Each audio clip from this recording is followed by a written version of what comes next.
Hello, इथे sir आता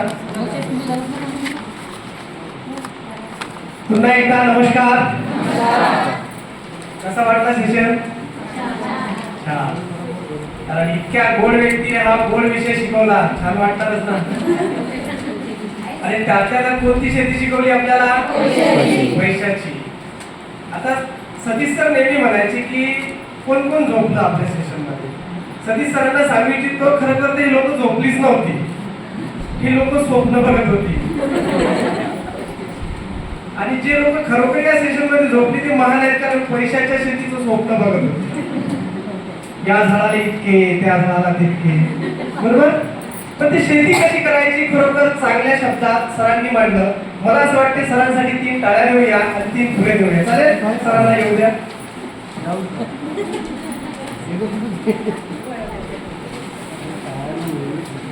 Three clap go. Play, play, play. 1, 2, 3. Play, play, play. 1, 2, 3. Play, play, play. धन्यवाद sir. आणखी उद्या जास्त लोकांना स्वप्न पडणार आहे पैशाच्या शेतीचे. तर मंडळी, आपण शेतीतून तर आपण पैशाची शेती करणार आहोत आणि पैसा मिळवणार आहोत, बरोबर. आणखी कुठून पैसा येईल याचं नियोजन आता आपल्याला या गोष्टीचा विचार करायचा आहे. सगळ्यांकडे मोबाईल आहे का? इथं बसल्यापैकी सगळ्यांकडे मोबाईल आहे. मोबाईलचा वापर कसा करता तुम्ही? बरोबर, हसले म्हणजे मला कळालं. त्याच्यात सगळ्यात आवडती गोष्ट कोणती तुमची? व्हॉट्सअप. व्हॉट्सअपच्या पुढे जाऊन एक पाऊल इंस्टाग्राम. Very good. त्या इंस्टाग्राम मध्ये होती आवडीची गोष्ट कोणती? रील्स. वा, काय एसओपी पाठ आहे. याला म्हणतात सगळ्यांना रील्स आवडते. सगळ्यांनाच आवडते, नाही म्हटलं तरी. इतकी आवडते की कधी कधी एखादी रील जर आवडली ना, ते 10 वेळ खालीवर करून पाहतो आपण, तरी मन भरत नाही. पुन्हा अशीच एक आनंदाची आवडीची फिल्म पाहायची का आपल्याला? रील्स पाहायची का? चालेल. प्रत्येकाचा जो गट आहे प्रत्येक गावचा, त्या गावचा गट बनलेला आहे व्हॉट्सअपला. त्या व्हॉट्सअपला आम्ही एक रील्स टाकली आहे. सगळ्यांनी मोबाईल ओपन करा आणि त्यांच्या रील्स आहे, चेक करा. सगळ्यांनी करा. हा, रील्स पाहायसाठी आता त्यांना माहित आहे एसओपीचा भाग आहे हा. पहिले नेट ऑन करावं लागते.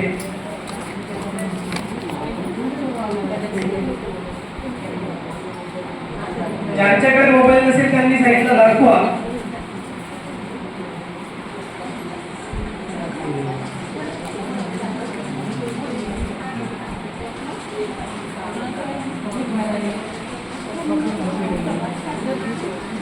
मागे आहे आपल्याकडे बाजूच्या पाहून घ्या.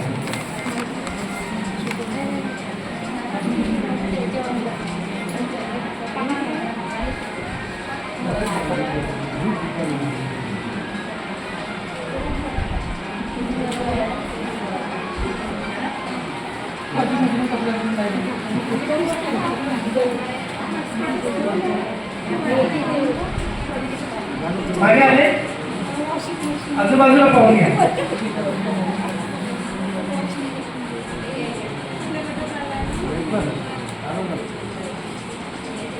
आता माझ्याकडे पहा.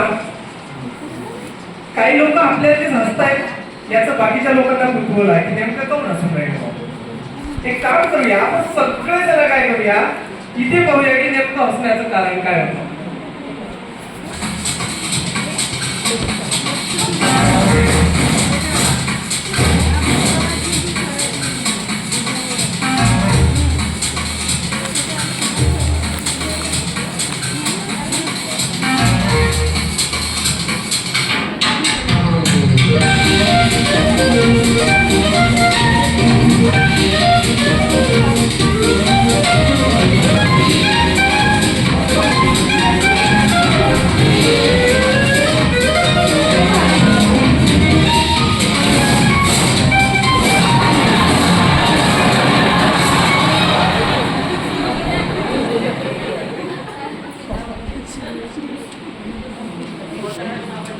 का असलं तुम्ही? आजोबा का असा आला?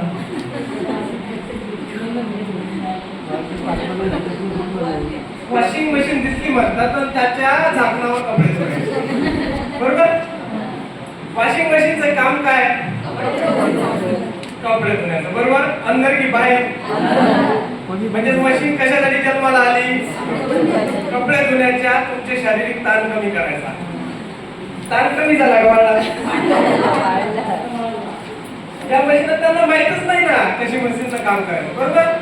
पण मशीनचं काम काय? तुमचे शारीरिक श्रम कमी करणे, बरोबर? त्याच्यात तुम्ही आजही प्रत्येकाच्या घरी धुण्याचा बोट आहे. मशीन आली तेव्हापासून याचा वापर करता येईल. पुन्हा एका मशीनचं मला उदाहरण द्यावं असं वाटतं. सगळ्यांकडे मिक्सर आहे की नाही? बोलत जाऊ. शुभम सरांनी सांगितलं बोलायचं नाही म्हणून. सगळ्यांकडे काय आलंय की मिक्सर आलं. पण हे मिक्सर घरात आलं, आम्ही मिक्सर वापरतो, पण तरीही या मिक्सर सोबत आमची पुन्हा एक गोष्ट घडते. कोणती माहित आहे? पाट्यावर वाटता, बरोबर? का वाटतं सांगा बरं? चविष्ट वाटते, बरोबर? म्हणजे काय झालं की प्रत्येकाच्या घरात आजही जुने माणसं आहेत आणि जुन्या माणसाला मिक्सर मधला ठेचा गोड लागत नाही. मिक्सर मधला ठेचा गोड लागत नाही. कुकर मधलं वरण गोड लागत नाही. पुरण यंत्रातलं म्हणून आपल्याला काय सांगतात ते? एक काम कर, माझ्यासाठी इतका का होईना पण पाट्यातला ठेचा ठेव, बरोबर? सगळ्यांना मान्य आहे का? त्यांना ती सवय झाली आणि त्या सवयीमुळे काय तुमचा पुन्हा शारीरिक ताण वाढतोय की नाही? तो पाटा घ्या, त्याच्यावर वाटा. त्याच्यापेक्षा सोपं काय? मिक्सरला 2 फेट्या दिल्या तयार, कुकरला 3 शिट्ट्या दिल्या वरण तयार. सोपं आहे की नाही? आनंदाचं काम आहे की नाही? तरी तसं होत नाही, कारण सवयीचे लोक आजही आमच्या घरात आहेत. तो अशा जर सवयी अशाच राहिल्या घरात तर शारीरिक ताण कमी होईल का तुमचा? होईल का? पण आता एक गोष्ट लक्षात आली की हा ताण कमी होत चाललाय घरातला. तुमचा कामाचा ताण कमी होत चाललाय की नाही? हो की नाही? बरोबर? हा ताण कमी कसा होत चाललाय की गेल्या 30 वर्षात बऱ्याच मशीन आपल्या घरी आल्या की नाही? कोणत्या आल्या त्याची यादी करू? कोणत्या आल्या सांगा? मिक्सर, या मिक्सर, गॅस, आटा चक्की, पाण्याची मोटार, आणखी वॉशिंग मशीन, व्हॅक्यूम क्लीनर, आणखी काय सांगा ना? मागे काही आलं नाही का अजून?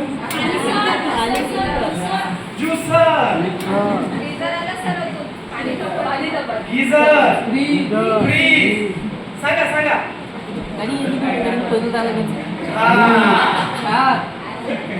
अंदर काय काय आलं? गॅस,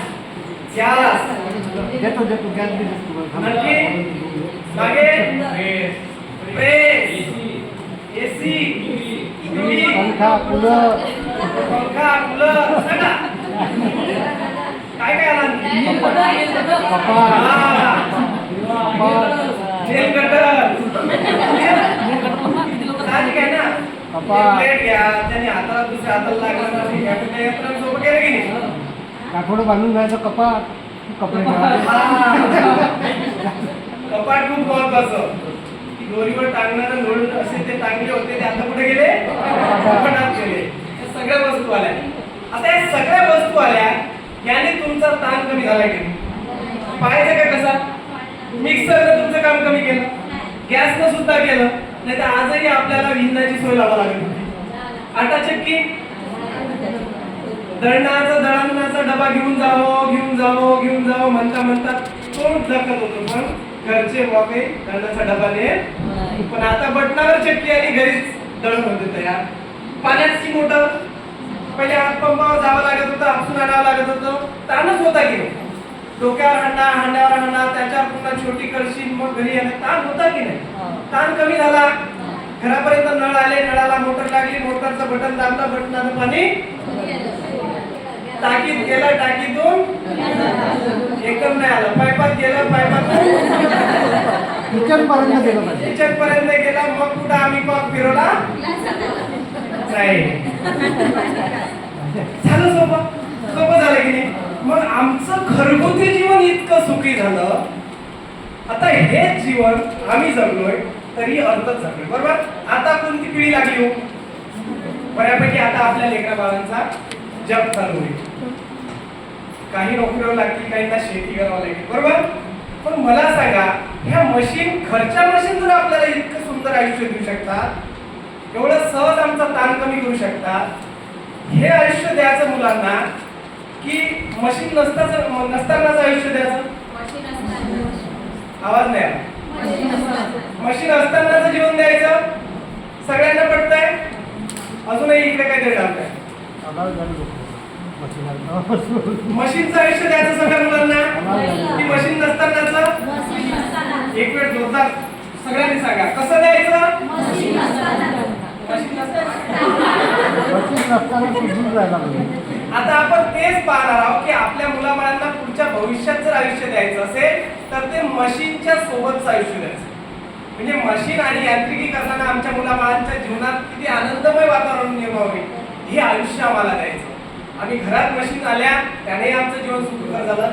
आता आम्हाला पाहायचं की जर शेती करतोय आम्ही, शेतीत वेगवेगळ्या मशीन आल्या तर आमचं शेतीतलं जीवन कसं सुखी होईल हे पाहायचं का? असंच काही लोकांनी शेतीतल्या मशीन आणून आपलं स्वतःचं आयुष्य सुखी केलंय. तो एक व्हिडिओ पाहू. चालेल?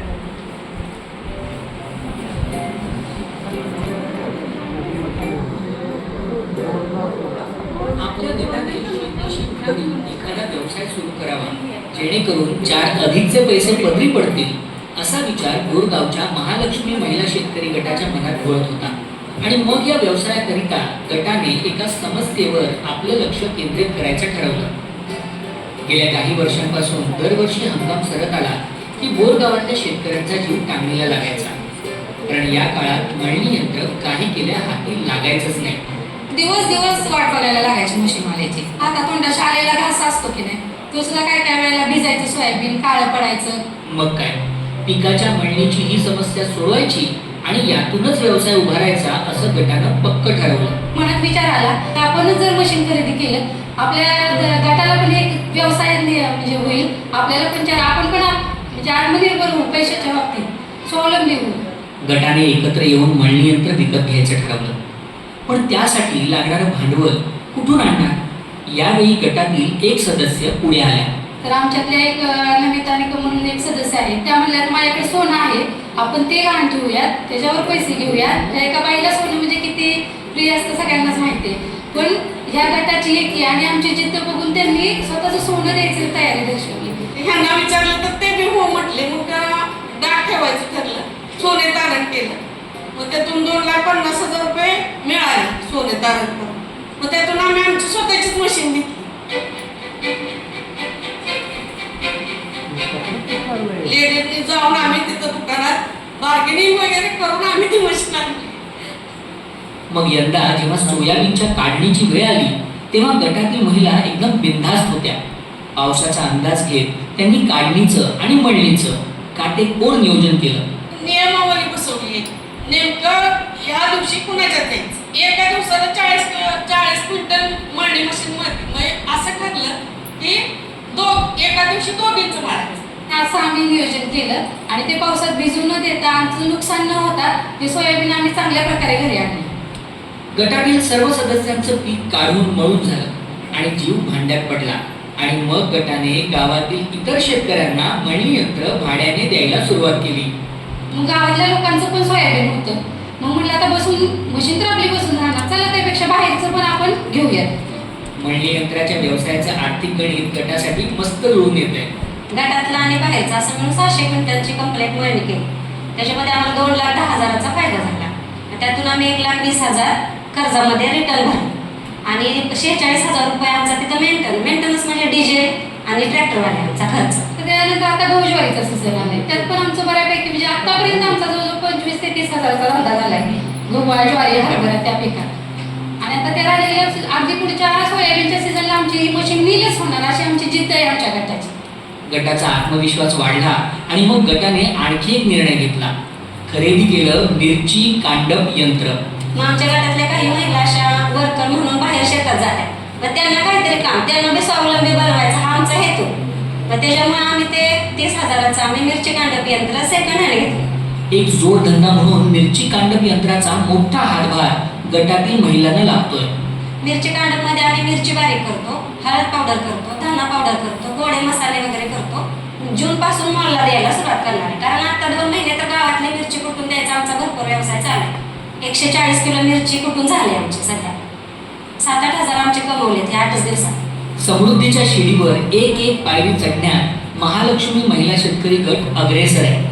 आपण काहीतरी करू शकतो हे आमच्यात आत्मविश्वास निर्माण झाला. कधी साडी घ्यायची असते तर नवऱ्याला पैसे मागायला लागतात.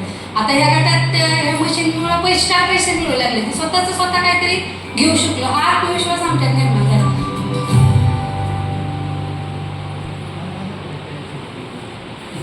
चला आता जाऊया पुरंदरच्या मांढर गावात. पुरंदरच्या पायथ्याशी दुर्गम भागात विखुरलेली शेती असलेल्या छोट्या छोट्या शेतकऱ्यांना शेती कष्टाची आणि परवडेनाशी झाली होती. मजुरीवर खूप खर्च व्हायचा आणि वेळेवर मजूर न मिळाल्यानं काम अडून राहायचं. ते काम करताना जास्त मेहनत लागणे, जास्त चिखल असणे, पाऊस असणे, मजूर न मिळणे, अशा अनेक गोष्टींना आम्हाला सामोरे जावं लागत होते. बाहेर मशीन बोलवायचं म्हणलं तर आपण त्यांना सांगितलं की तो म्हणणार उद्या येतो, परवा येतो. तोपर्यंत आमच्याकडे आम्ही पुरंदरच्या पायथ्याला आहे, पाऊस यायचा, पाऊस आल्यानंतर वापसा मोड व्हायचा, वापसा मोड झाल्यानंतर तेच काम आमचं 5 दिवसांनी व्हायला जायचं. 5 दिवसांनी वेळेत न झाल्यामुळे उत्पन्नात घट यायची. मग जेव्हा गावात फार्मर कप आला तेव्हा शेतकऱ्यांमध्ये एक नवी ऊर्जा संचारली. तयार झाला अंबिका सोयाबीन उत्पादक गट. तंत्रज्ञानाशी हात मिळवत मजुरीचा प्रश्न सोडवायचा असा ठाम निर्धार शेतकऱ्यांनी केला. यासाठी आपली स्वतःची अशी अवजार बँक तयार करायची असं ठरलं. सुरुवात झाली टोकन यंत्र खरेदी करण्यापासून. टोकन यंत्राने आमचा असा फायदा झाला, जर 10 महिला मला बघायच्या म्हणलं तर आज 4 मिळाल्या असत्या, उद्या 2 मिळाल्या असत्या, परवा पाऊस आला असता, म्हणजे माझं काम आठवड्यावर चाललं असतं. ते मी 2 तासात करून मोकळं. टोकन मशीनने 1 दाणा पाहिजे तुम्हाला, 2 दाणे पाहिजेत, किती अंतरावर पाहिजे त्या पद्धतीने तो टोकू शकतो. स्वतःचं टोकन यंत्र असण्याचे फायदे शेतकऱ्यांना लक्षात आले. त्यामागचं आर्थिक गणितही लक्षात आलं आणि मग गटानं मागे वळून बघितलंच नाही. एका मागोमाग एक नवीन यंत्र खरेदी करत तयार केली स्वतःची अशी अवजार बँक. तर आमच्या लक्षात आलं की जर आपण ह्यातलं एक अवजार जर खरेदी करत गेलो तर आपला वेळ वाचल, आपले पैसे वाचतील, आपले मेहनत वाचून आपलं उत्पन्न दुप्पट होईल. अशा जवळजवळ 7 ते 8 मशिनरी आमच्या गटामध्ये आता उपलब्ध आहे आणि आमचा गट ह्या मशिनरीमुळे स्वयंपूर्ण आणि स्वावलंबी आहे. यात आहे टोकन यंत्र, सीड सेपरेटर, भुईमूग शेंगा फोडणी यंत्र, रोटावेटर, रिपर, सायकल कोळपे, ट्रॅक्टर आणि वैभवविळा. या सर्व मशीन्स खरेदी करण्यासाठी गटातील सदस्यांनी वर्गणी काढली. प्रसंगी कर्जही काढलं आणि सोबतच फार्मर कपमध्ये मिळवलेल्या बक्षिसाच्या रकमेचाही वापर केला. सलग आम्हाला 2 वर्षे बक्षीस मिळाले. त्या बक्षीस रकमेतून या आम्ही वस्तू घेतल्या, पण या बक्षीस रकमेतून काय पूर्ण वस्तू येत नव्हत्या. त्यामुळे आम्ही काय केलं, आमच्या सगळ्या गावातील जेवढे गट आहेत त्या गटाच्या सदस्यांना आम्ही एक मिटिंग लावली. या मिटिंगमध्ये असं ठरवलं की आपल्याला गटातून लोकवर्गणी काढावी लागेल, की काय उदाहरणार्थ 50,000 रुपये, 60,000, 70,000 रुपयाची काही काढावी लागते. आम्ही जमा केली आणि त्या पद्धतीने त्या वस्तू आम्ही खरेदी केल्या. या मशीन्स खरेदी केल्यानं आता मांढरगावची शेती करण्याची पद्धत पार बदलून गेली. सीड सेपरेटर घेतल्यानंतर मूल्यवर्धन चांगल्या पद्धतीने झाल्यामुळं आपल्याला अजून 2 रुपयाने भाव जास्त द्यायला लागले. त्यानंतर आमच्याकडे एक शेंगा फोडण्याची मशीन, भुईमुगाची शेंगा फोड. आता 1 पोतं 2 पोते फोडायची म्हटले की आम्हाला 10-15 दिवस जायचे. पण ती मशीन जशी आम्ही आमच्या गटामध्ये उपलब्ध झाली त्यावेळी ते 1 अर्ध्या तासात ते 45 मिनिटात 1 पोतं म्हणजे 100 किलोचं पोतं ते रेडी होते. वैभवविळा असतो, त्याचं पाती खाली असतं, त्यामुळं त्यांनी मॅनपॉवर कमी लागते आणि प्लस त्यांनी इजा होत नाही, म्हणून वैभवविळा भात काढण्यासाठी योग्य आहे. रोटावेटरमुळं एक छोटा ट्रॅक्टर, मिनी ट्रॅक्टर, त्याच्यामुळं त्यांनी आमच्याकडं रोटर म्हणणे किंवा विहिरीतलं पाणी उचलणे, औषध मारणे असे विविध कामं ते रोटावेटर करतो. पुरंदरच्या कुशीत असल्यामुळे आमचे क्षेत्र जे भाताचे क्षेत्र आहे हे डोंगराच्या बरोबर म्हणजे असं वगळीत आहे आणि तिथं ट्रॅक्टर जात नाही, काय जात नाही, पावसाळ्यात माणसाला जाता येत नाही. अशा ठिकाणी आमचा पॉवर टिलर तिथं जाऊन आमच्या शेतीचं काम करू शकतो. सायकल कोळपे म्हणून आम्ही ते एकराचं क्षेत्र एक अर्ध्या तासात किंवा 25 ते 40 मिनिटात ते कव्हर करत होतो. आणि त्यांचं म्हणजे महिलांच्या जे ह्याच्यावरती बोजा होता तो बोजा अगदी निश्चित कमी झाला. रिपेअर 1 एकर कापायला 7-8 बायका लागणार. हे रिपेअर आमचं 1 तासात 1.5 तासात कापून देते. म्हणजे तिथं आमचे 4000 रुपये वाचतात, वेळ वाचतोय. आणि मशीन आम्ही स्वतः चालवतो, त्यामुळे आम्हाला ते कोणावर अवलंबून राहता येत नाही. वेळ पण वाचला, पैसे पण वाचले आणि उत्पन्नामध्ये वाढ तर झाली. म्हणजे दुप्पट झाली तर या वर्षी तर तिप्पट वाढ झाली. गावातील इतर शेतकऱ्यांना देखील गट या मशीन्स भाड्याने देतोय. या मशीन्सच्या वापराचे आणि व्यवहाराचे काटेकोर व्यवस्थापन गट करतोय. आमच्या गटातल्या कुठल्याही सदस्याला जर मशीन लागत असेल तर सर्वप्रथम त्याचा त्या गटामध्ये मॅसेज करा. ज्याला सर्वप्रथम मॅसेज पाहिला जाईल त्याच्याकडे ती मशीन आपण फॉरवर्ड करतो, हँडओव्हर करतो. आपलं लहान बाळाचं संगोपन करतो त्या पद्धतीने मेंटेनन्स त्या मशीनचाही सगळ्यांनी करावा असा नियम आमच्या गटामध्ये ठरलेला होता. पैशाचा व्यवहार अगदी चोखपणे आणि विश्वासाने पार पडावा, शंकेला कुठेच जागा असू नये याचं महत्त्व लक्षात घेऊन गटाने यात पारदर्शकता ठेवली. पारदर्शकता एवढी आहे आमची की अगदी कुठलाही रुपया कुठे गेला हे आमच्या सर्वानुमते ठरतं. आणि कुठलं पाऊल केव्हा टाकायचं तेही सगळ्यांच्या मताने आम्ही पुढे जातो. स्वतःची अवजार बँक तयार केल्यानं मांढरगावच्या छोट्या छोट्या शेतकऱ्यांमध्ये एक मोठा आत्मविश्वास आता संचारलाय. प्रगतीची जी शिडी असते ती शिडी चढण्याचा तो म्हणजे सगळ्यांनी प्रयत्न केलेला आहे. ते प्रयत्न आता सफलही झालेला आहे. या अगोदर पूर्वी आम्हाला इतरांवर अवलंबून राहावं लागत होतं, आता आम्ही स्वावलंबी आहे. कारण गटामध्ये ताकदच आहे तेवढी ना की जो एकटा करू शकत नाही तो गट करू शकतो. गट जर नसतात तर मी स्वतः वैयक्तिक एकटा किंवा माझा कुठलाही सदस्य वैयक्तिक एकटा काहीच करू शकला नसतो. आमचं गट म्हणजे एक आमचा आत्मा आहे आणि त्या आत्म्याला घेऊन आम्ही सगळे असे पुढे चाललेलो. बोरगावचा महालक्ष्मी महिला शेतकरी गट असो किंवा मांढरगावचा अंबिका सोयाबीन उत्पादक गट, या दोन्ही गटांनी सिद्ध करून दाखवलंय की गटशेतीच्या माध्यमातून समृद्धीच्या शिडीवर अग्रेसर व्हायचं असेल तर शेतीकडे एक व्यवसाय म्हणून पाहायला हवं. धोका आणि फायदा याचं गणित नीट तपासत, तर्कसंगत, अर्थसंगत आणि गटसंगत निर्णय घेऊन तंत्रज्ञानाशी हात मिळवत योग्य त्या गोष्टींमध्ये योग्य तेवढी गुंतवणूक करायला हवी.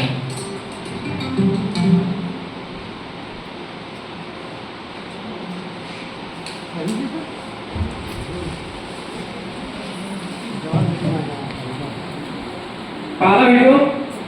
किती व्हिडिओ होते? किती? 2. बरोबर आहे, 2ची वेळ झाली त्यामुळे आवाज करणार होईल ती व्यवस्था केलेली आहे. किती व्हिडिओ होते? 2. आपण काय करूया, पहिल्या व्हिडिओवर बोलू आणि दुसऱ्या व्हिडिओवर बोलू. चालेल, चर्चा करणं महत्वाची आहे. नुसतं व्हिडिओ बघून होईल का? त्याने नेमकं काय केलं लाईक करा. ठीक आहे, दोन्ही व्हिडिओवर चर्चा करू. येते आवाज?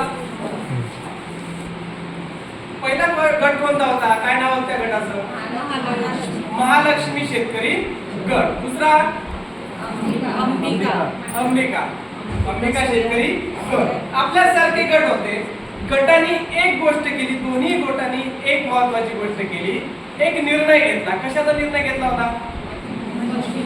मशीन खरेदीचा. बरोबर, मशीन खरेदीचा निर्णय का घेतला असेल? वेळेवर भेटत नव्हते. आणखी बरोबर बोलताय, मेहनत कमी लागते. आणखी उत्पन्न बाहेरून बाहेरून उत्पन्न येत होता, हाही त्यांनी विचार केला. आणखी मजुरी वाचली. बरोबर, या सगळ्या शब्दांना आपण एका गोष्टीत बांधू की सगळ्यात पहिले की मशीन घेण्याचा निर्णय का घेतला त्यांनी? कारण त्यांनी समस्या शोधली. काय शोधलं? समस्या. त्यांना मजुरीची समस्या झाली नसती मशीन घेता आली असती का? वरून आभाळ आपली वाट पाहत आहे, आपलं पीक खराब करण्याची ही समस्या होती. म्हणून त्यांना असं वाटतं की लोकांच्या भरोशावर बसायचं नाही, आपला आपण व्यवसाय चालू करायचा, आपण आपली मशीन घ्यायची. म्हणून समस्येचा शोध घेतला की आता मजूर भेटत नाही, आपलं सोयाबीन कापणीला आलंय, मशीन सुद्धा कोणाची उपलब्ध नाही. आपल्याकडे म्हणतात ना की मशीनवाल्याकडे, ट्रॅक्टरवाल्याकडे जाऊन माणसाची चप्पल घासायची. पण त्यांनी आम्हाला मशीन दिली नाही. त्याच कारणाला घेऊन यांनी मशीनचा निर्णय घेतला, समस्या शोधली. दुसऱ्या तरी गटाने काय केलं? टोकन यंत्र दुसऱ्या गटाने सुद्धा समस्या शोधली की आम्हालाही काही समस्या आहे. कोणती समस्या होती दुसऱ्या गटाची? पेरणीची आहे. जशी ही यंत्र मशीन भेटत नव्हती तशी पेरणीच्या गायला त्यांना पेरणी यंत्र उपलब्ध होत नव्हतं आणि जे पेरणी यंत्र उपलब्ध झालं ते त्यांचे शेत आतमध्ये असल्यामुळे तिथे जात पण नव्हतं. मग काय करावं? जिथं साध्या माणसालाही जाता येत नाही तिथं मोठा ट्रॅक्टर कसा जाणार? टोकन यंत्र. मग काय घेतलं त्यांनी? टोकन यंत्र. अशा प्रकारे दोन्ही गटांनी मशीन घेण्याचा निर्णय घेतला. नंबर 2 काय झालं? मशीन आणण्यात आली का त्यांना? नाही आली. मशीन कशी घेतली? पहिल्या गटात काय झालं की एका माऊलीने स्वतःच काय दिलं? काय दिलं? आपण द्याल की नाही? त्या माऊलीने आपल्या गटाला ही समस्या आहे, आपल्या गटात जर मशीन आली तर सगळ्या 11 लोकांचा फायदा होते म्हणून स्वतःच्या अंगावरचा दागिना दिला तो गहाण ठेवण्यासाठी आणि मग मशीन आली. दुसऱ्या गटात काय झालं? वर्गणी गोळा केली. मशीन जर घ्यायची असेल तर एवढं भांडवल आपल्याकडे नाही, गुंतवणूक करायसाठी पैसा नाही, काही पैसे आपण गोळा करू आणि लगातार 2 वर्ष जिंकलेल्या बक्षिसाचाही याच्यामध्ये वापर करू. पण हे कशी गोष्ट घडली हे कळत असताना सगळ्यात महत्त्वाचं होतं तो विश्वास. त्या माऊलीचा विश्वास होता म्हणून सोनं दिलं की नाही? हा तसं देत होतं का कोणी? तिला माहित होतं की 11ही लोकांचा विश्वास आहे की आज ना उद्या हे माझं सोनं सोडून देतील आणि त्या 11ही लोकांचा त्या गटात अंबिका गटात विश्वास होता की या दोन्ही बक्षिसाचा योग्य त्या ठिकाणी वापर होईल हा विश्वास घेऊन त्यांनी त्या मशीना खरेदी केल्या. दुसरा त्यांनी वापर कसा केला त्याचा? आणल्या उभ्या केल्या, मस्त पाणी खाऊन राहिला बाहेर. कसं केलं का? काय केलं?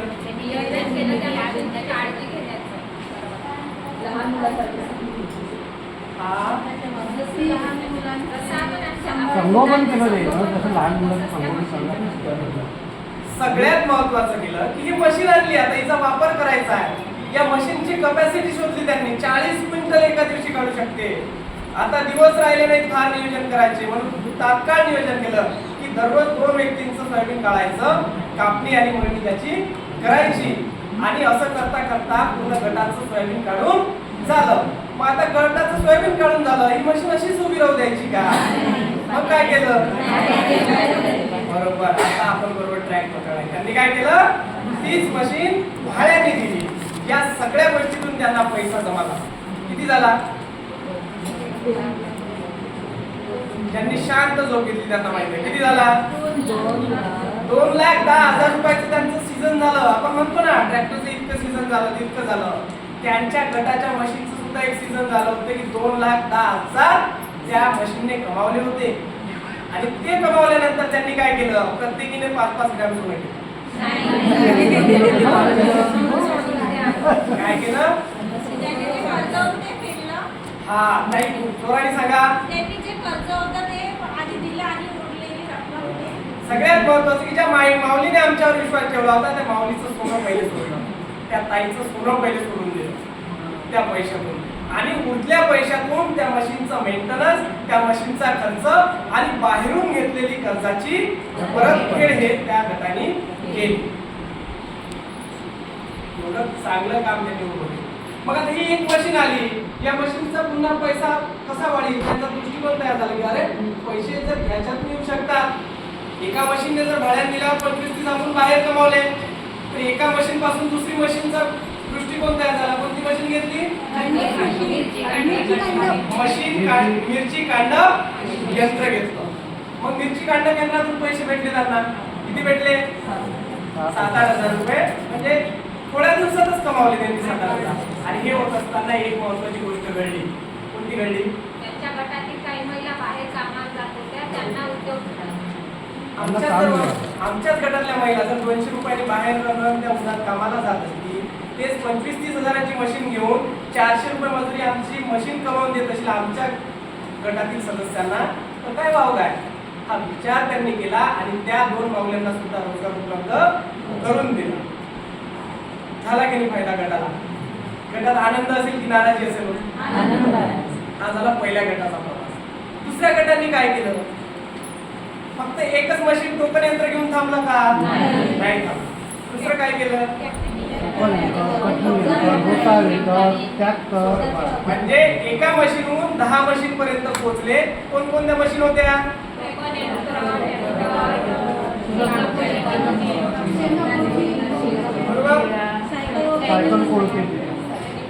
या सगळ्या मशीनचा फायदा झाला असेल की नाही? कसा झाला? टोकन यंत्र बरोबर ट्रॅक्टर जात नव्हता पण टोकन यंत्र डोक्यावर नेलं तरी शेतात पोहोचत होतं. टोकन यंत्रांना बियाणं कमी लागलं. बियाणं कमी लागलं म्हणजे पैसे कमी लागले आणि पैसे कमी लागले म्हणजे आपला खर्च कमी झाला, वेळ कमी लागला. दुसरी गोष्ट बरोबर एक पोतं जर 2 दिवस फोडत असेल आम्ही त्या दगडावर घेऊन एक शेक त्याच्यापेक्षा त्या यंत्रानं असं फिरवल्याबरोबर जर 2 किलो 5 किलो शेकांचे दाणे आपोआप निघत असतील तर फायदा आहे की तोटा आहे? या मशीनने सुद्धा त्यांना फायदा केला. आणखी कोणती मशीन होती? रोटावेटर बरोबर. त्या उन्हात वखर मारल्यापेक्षाही बरं आहे ना रोटावेटरचं. 1 तासात रोटावेटरने आपल्या शेताचं काम. मग हे रोटावेटर सुद्धा त्यांनी घेतलं. दुसरं काय घेतलं? सायकल कोळपा घेतला बरोबर.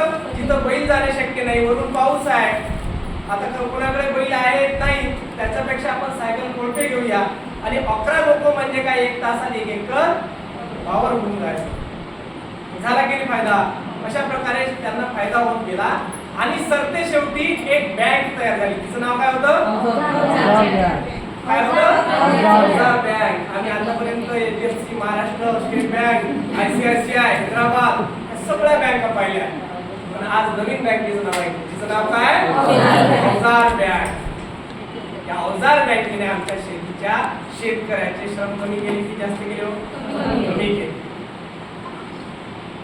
हे करत असताना मला सांगा या गटाने कोण्या एका सदस्याने हे काम केलं का? नाही केलं. हे सगळं करत असताना हे एवढं मोठं भांडवल जर उभं करायचं आहे तर कुण्या एकटा व्यक्तीचं हे काम नाही. हे सगळं कसं करावं लागेल?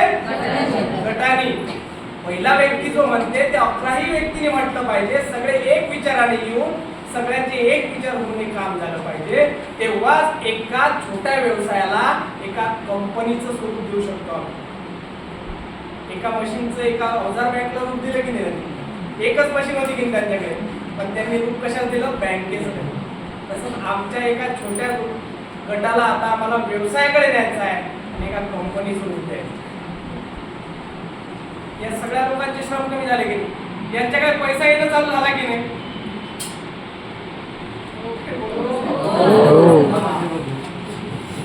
समोर उभ्या राहणार माणसाला नाही ठीक आहे. पुढे जाऊया.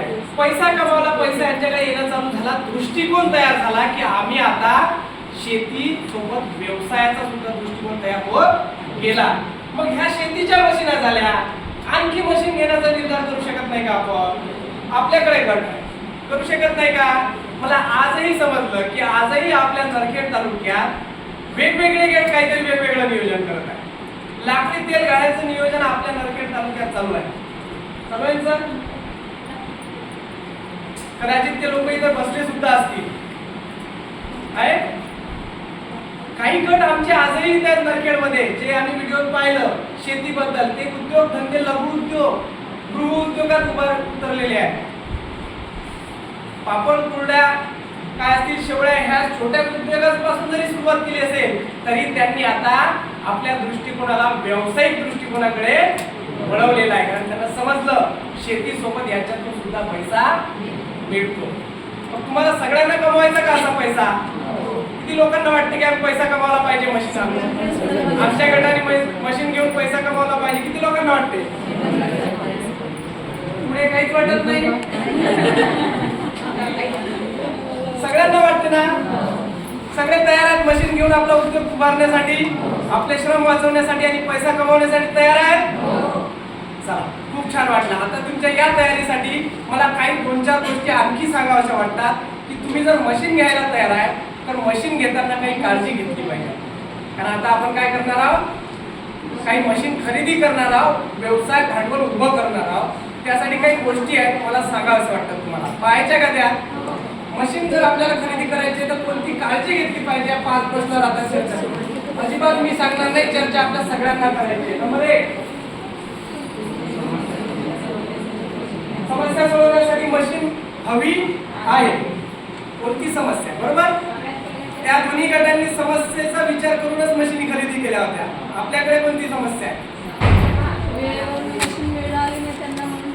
बरोबर. आपल्यालाही काय करायचं आहे, ती समस्या शोधायची आहे पहिले. आपल्याकडे तेच आहे, वेळेवर काही भेटत नाही. मग आम्हाला ही समस्या शोधली पाहिजे की आमच्याकडे काय समस्या आहे. ती समस्या शोधून आम्ही मशीन खरेदी केली पाहिजे. म्हणजे काय की आमच्याकडे आजही हळदी पावडर बाहेरून येते, इकडे पिकते का? हळद पावडर कुठून येते? बाहेरून. हिंगोली सारख्या शहरातून तिकडे खूप हळद पिकते, पण आम्हाला इथं जास्त भावात घ्यावं लागते. मग तेही तो युनिट कसं उभारता येईल, त्याच्यातून आम्हाला काही पैसा भेटेल का, हा विचार, ही समस्या आम्ही लक्षात घेतली पाहिजे. नंबर 2, समस्या सोडवण्यासाठी हीच मशीन योग्य आहे का? याचं उत्तर काय असेल? स्पष्टीकरण काय? समस्या सोडवण्यासाठी हीच मशीन समस्या आहे. बरोबर. काय समस्या कोणती आहे? फॉर एक्झाम्पल मी शेतीचं उदाहरण घेतो. समस्या आहे की तुमच्या सगळ्या शेतात आता आम्ही पाहत आहोत काय आहे, काय केलेलं आहे, सगळ्यात जास्त फळबाग आहे. कशाची आहे? संत्रा आणि मोसंबी. या संत्रा आणि मोसंबीच्या उरलेल्या भागात आम्ही सोयाबीन लावतोय. समजा संत्र्याचे मोसंबीचे झाड खूप मोठे मोठे आहे आणि त्याच्यात आम्ही मोठा हार्वेस्टर घेतला चालेल का? काय होईल? तुमच्या गटाने मोठ्या जोशानं हार्वेस्टर घेण्याचा निर्णय घेतला की चला सगळा गट असा बँड बाजा वाजवत त्या मशीनचं स्वागत करत आहे. गावात भलं मोठं हार्वेस्टर आहे. काय होईल?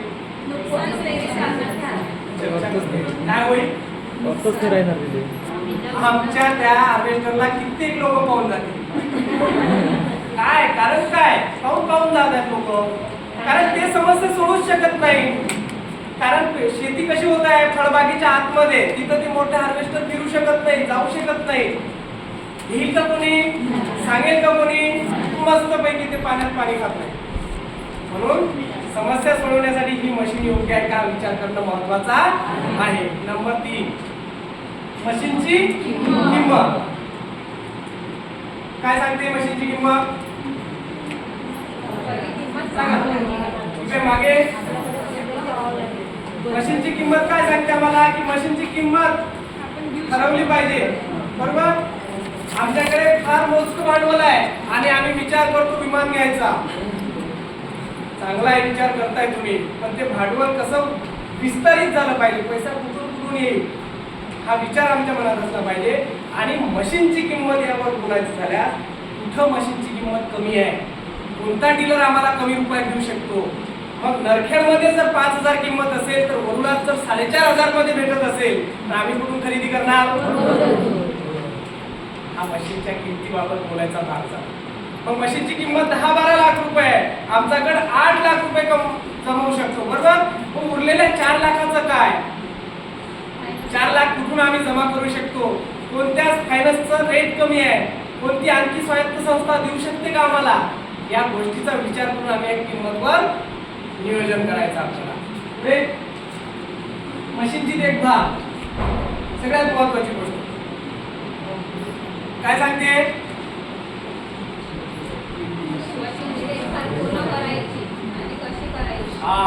देखभाल कोणी करायची? कारण जबाबदारी महत्वाची. मशीन घेतली हो, सगळे गट मशीन घेतली, देखभाल महत्वाची नाही.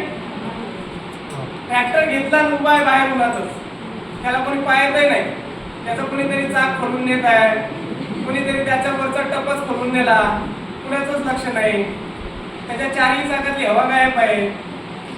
काय तर आमच्या गटाने काय घेतला? ट्रॅक्टर घेतला. त्या ट्रॅक्टर घेण्यासोबत जबाबदारी सुद्धा घेणं महत्वाचं आहे. तितकंच महत्वाचं आहे जितकी आपल्या घरच्या व्यक्तीची जबाबदारी आपण स्वीकारतो. तो सुद्धा आपल्या गटाचा एक भाग आहे. म्हणून ही देखभाल महत्वाची आहे, जबाबदारी घेणं महत्वाची. दुसरं त्याच्यापुढे काय आणली कमाई आणि खर्चाची स्पष्ट नोंद. या विषयावर काय बोलणार? त्या मशीनच्या कमाईची आणि खर्चाची नोंद हे हा सगळ्यात महत्वाचा प्रश्न आहे. तुम्ही मशीन घ्या, पहिले जे प्रश्न आहेत त्या सगळ्या प्रश्नावर तुम्ही उत्तर शोधा. पैसा कुठूनही आणा, नाही आपल्या घरी तर बाहेरून आणा, बरोबर. तरी मशीन घेण्यासाठी पैसा आणा. पण सगळ्यात महत्वाचं आहे की कमाई आणि खर्चाची स्पष्ट नोंद असली पाहिजे. आमच्या गटात किती लोक आहेत? 11. म्हणजे 11ही लोकांना कमाई आणि खर्चाची स्पष्ट नोंद असली पाहिजे. ती कशी? पहिल्या व्यक्तीला जर 1 रुपयाचा हिशोब माहित आहे तर 11व्या व्यक्तीला सुद्धा तो हिशोब तितका स्पष्ट असला पाहिजे. म्हणजे तेव्हाच आपला गट इतकी स्पष्ट नोंद असली पाहिजे, तेव्हाच आपला गट उभारला जाईल. आपला गट पुन्हा ज्या समृद्धीच्या शिडीचे आम्ही विचार करतोय सकाळपासून, त्या समृद्धीच्या शिडीवर यशस्वीरित्या चढण्याचा प्रयत्न करेल. या सगळ्या गोष्टीचा विचार केल्यानंतर कराल की नाही? कराल ना? तर हा विचार करूनच आपल्याला समृद्धीची शिडी सर करायची आहे आणि डोक्यात एकच ठेवायचं की या शिखरावर आमचा गट केव्हा पोहोचेल. हे करत असताना पुन्हा 2 गोष्टी करायच्या आहेत. एक म्हणजे इथं जर पोहोचायचं असेल तर आम्हाला आमच्या गटाचं काय बदलावं लागेल? पीक.